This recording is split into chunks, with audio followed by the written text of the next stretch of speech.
오늘은 말이죠. 피어싱을 뚫고 어떻게 관리를 하느냐. 굉장히 중요한 거예요. 오늘은 그거에 대해서 한번 알아보겠습니다. 도대체 피어싱을 뚫고 어떻게 관리를 해야 되는 건가요? 궁금하신 분들이 참 많죠? 그럼 이 영상 끝까지 지켜봐 주세요.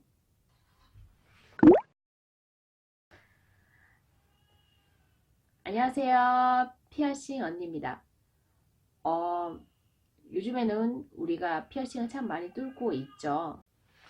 첫 번째, 시술 후에 절대 귀를 건드시면 안 됩니다. 고름, 진물, 살찌가 생겼다는 경우에는요, 이 귀 자체가 계속 건드려지고 있다는 뜻이에요. 그럼 어떻게 해야겠죠? 최대한 처음에 시술, 특히 첫날 있잖아요. 뭐 당연히 최소 이게 일주일은 마찬가지인데, 그 기간 동안은 내가 마음을 먹고 뚫었기 때문에 최대한 건들지 않는 게 제일 중요한 것 같습니다. 두 번째, 소독은 절대 하지 않습니다. 이 질문은 진짜 많이 해요. 이제 귀를 뚫으시고 고객님들이 소독은 하면 되죠? 내 알코올수도 집에 있는데, 가산화수도 집에 있는데 하면 되지 않아요? 절대 아니에요. 가산화수소, 알코올 소독은 진짜 특히 소독을 절대 하시면 안 됩니다.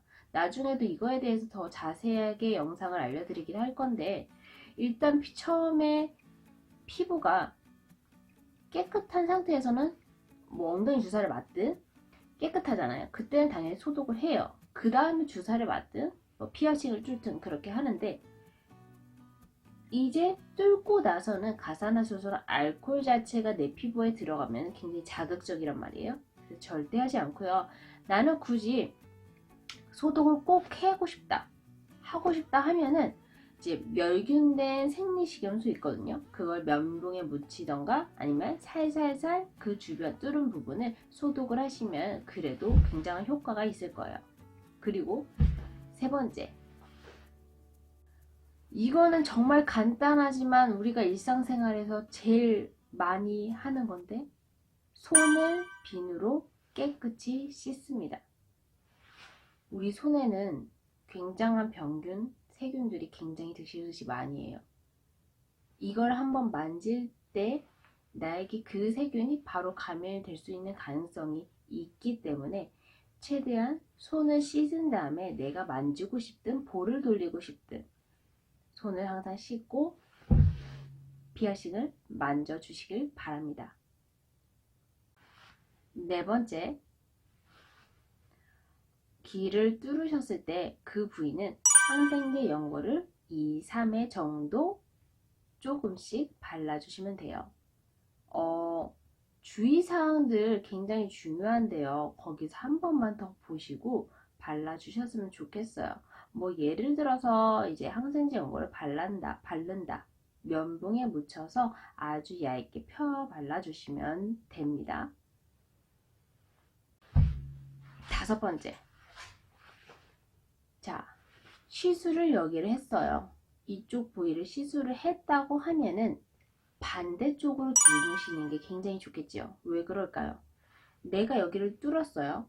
뚫었으면은 정말 뭐 내성이 좋거나 살이 정말 탄탄하다. 그럼 상관이 없어요. 하지만 내가 정말 예쁘게 피어싱을 시술을 했는데 잠을 자면 당연히 저는 굉장히 옆으로만 자요. 아예 이렇게 바로 눕지는 여태 동안 누워본 적이 거의 없거든요. 그러니까 당연히 이렇게 자면 어떻겠어요? 이게 피어싱, 지금 요 부위 같은 경우, 자, 이 부분이 옆으로 계속 쓸려요. 그럼 당연히 처음에 각도가 이렇게 했다고 하면은 이 각도가 점점점 내려가거든요. 그리고 살이 밀려나는 경우도 있어요. 밀린다는 건 뭐냐면은 피어싱이 살 밖으로 점점 빠져나오면서 살을 찝고 나온다는 뜻이거든요. 그래서 절대 잠잘 때는 시술한 반대 부위로 주무시길 바랍니다. 아시겠죠? 여섯 번째, 귀는 최대한 습하지 않게 해주시는 것이 좋아요. 귀를 뚫고 나서는 수영이나 머리 감고 그런 다음에는 좀 차가운 바람으로 건조를 시켜주시면 좀 더 도움이 되고요. 7번째, 학생들에게는 딱히 해당은 되지는 않지만 음주는 제발 피해 주시길 바래요.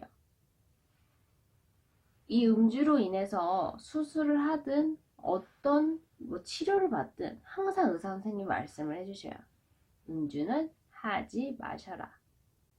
3살이 돋으려면은 이 음주로 인해서 나를 방해하게 하면 안 되거든요. 그러니까 최대한 음주는 자제를 해주시고요. 예쁘게 아무는 게 훨씬 더 좋잖아요. 음주 절대 X입니다. 기를 들고 나서는 자극이 많이 되어 있잖아요. 그럴 때는 소염제는 한번 드시는 게 좋아요. 그래야 좀 더 아무는데 도움이 되고요. 이제 모른다고 하면은 약국마다 성분들은 비슷하지만 이름이 제조하는 곳이 조금씩 다를 수가 있거든요. 그럴 때는 약국에서 약사님에게 저 기를 뚫었는데 어떤 걸 먹으면 좋을까요? 하면은 알아서 잘 챙겨주십니다. 9번째, 피어싱을 일단은 처음에는 투머치하지 않은 거를 끼죠. 그러고 나서는 이제 잘 아문 다음에 이제 내가 거의 바꾸고 싶어 하시는 분들이 참 많으실 거예요. 근데 최소 4주에서 6주까지는 좀 참아주셨으면 좋겠습니다. 이 기간이 지나야지 내가 잘 아물고 나중에 다른 것을 껴더라도 자극적이지도 않고 또 앞으로 편하게 착용할 수가 있거든요. 그러니까 처음에 당연히 잘 아물려고 정말 심플하거나 단순한 걸 많이 껴요. 근데 이제 이걸 안 좋아하시는 분들 당연히 있겠죠. 나는 화려한 걸 좋아하는데 도저히 이걸 심플한 걸 도저히 언제까지 끼고 있으라고. 당연히 못하겠죠. 근데 일단은 나중에는 더 얼마든지 화려한 걸 할 수가 있잖아요. 다양한 체인 디자인도 있을 거고. 그러니까 최소 4주에서 6주 사이까지는 참아 주시길 바래요. 10번째, 머리카락이 빗 걸리지 않게 많이 해주셨으면 좋겠어요. 아무래도 귀랑 머리카락이 제일 닿는, 가깝잖아요. 머리를 이렇게까지는 안 쓸어내릴 거예요. 머리를 이렇게 빗으로 쓸어내리다 보면은 여기에 걸리기 때문에 조심을 하셔야 되고요. 특히 미용실 같은데, 그리고 이제 빗, 파마, 염색 등 이제 이렇게 많이 할 거 아니에요. 그때 많이 건드려지거든요. 그러니까 좀 내가 아물고 나서 그 다음에 미용실 가도 충분하니까 그때까지는 좀 이제 기간 계획을 좀 잘 세워서 오셨으면 좋겠고요. 그리고 11번째, 피가 난다는 것은 무슨 뜻일까요? 그 뜻은 내가 일상에서 무의식적으로 계속 귀가 건드려지고 있다는 거예요. 그렇기 때문에 절대 아물지도 않는 상태에서 피어싱을 바꾸거나 귀를 만지거나 절대 건들면 안 됩니다. 그리고 뚫자마자 바로 걸리거나 만지거나 하면은 당연히 3살이 돋지 않았어요. 그 사이로 피가 당연히 나올 수가 있어요. 사람마다 틀리겠지만은 살이 제대로 피어싱이라 제대로 차올라서 안 나시는 분들도 있지만 피가 나시는 분들도 굉장히 많거든요. 그렇기 때문에 특히 당일은 당연히 건들면 안 되지만 그 외에도 최대한 좀 신경을 써서 내가 뚫었구나 라는 생각을 가져주시면 그래도 건드는 걸 좀 덜 하지 않을까요? 그리고 특히 딱지가 생겼을 때 절대 띄지 마세요.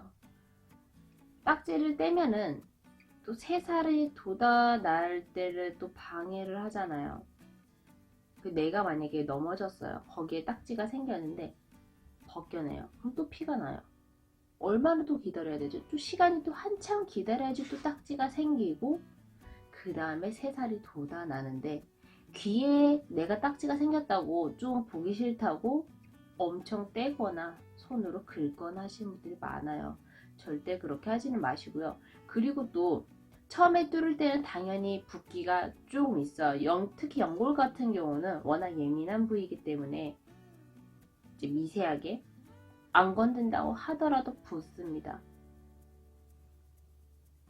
그리고 만약에 이게 정말 나는 심하게 부었다. 그러면은 그때는 염증이 많이 나는 걸 우려해가지고 그때는 빼는 게 나아요. 근데 그게 아니면 당연히 조금씩 붓기 때문에 그거는 조금 시간이 지나는 경과를 보시고 피어싱 샵에 가서 어떻게 해야 되는지 조언을 또 구하시면 됩니다. 그리고 연골이랑 또 뭐 깃볼 같은 경우는 조금씩 아무는 속도나 부위에 따라서 아무 속도가 좀 틀려요. 그러니까 연골은 조금 더 예민해가지고 아무는 기간이 좀 더 길게 잡기는 해야 되거든요. 이제 그런 게 조금 싫으시면 살을 뚜시는 분들이 좀 많기는 한데, 일단 제가 말씀을 오늘 드린 것만 이렇게 잘 지키기만 하면은 진짜 잘 아물 수가 있거든요. 그리고 이걸 도저히 들었지만 모른다 하면은 그건 또 이제 피어싱 선생님들에게 또 요청을 해주시면은 거기에 플러스 알파가 돼서 내가 완벽하게 아물 수 있지 않을까요? 자, 오늘 피어싱 관리를 어떻게 뚫고 나서 내가 관리를 어떻게 해야 되는지 제가 간단하게 요약을 해드렸습니다. 잘 듣고 꼭 잘 지켜서 잘 아무시기를 바래요. 오늘 영상 이만 마치겠습니다. 안녕히 계세요.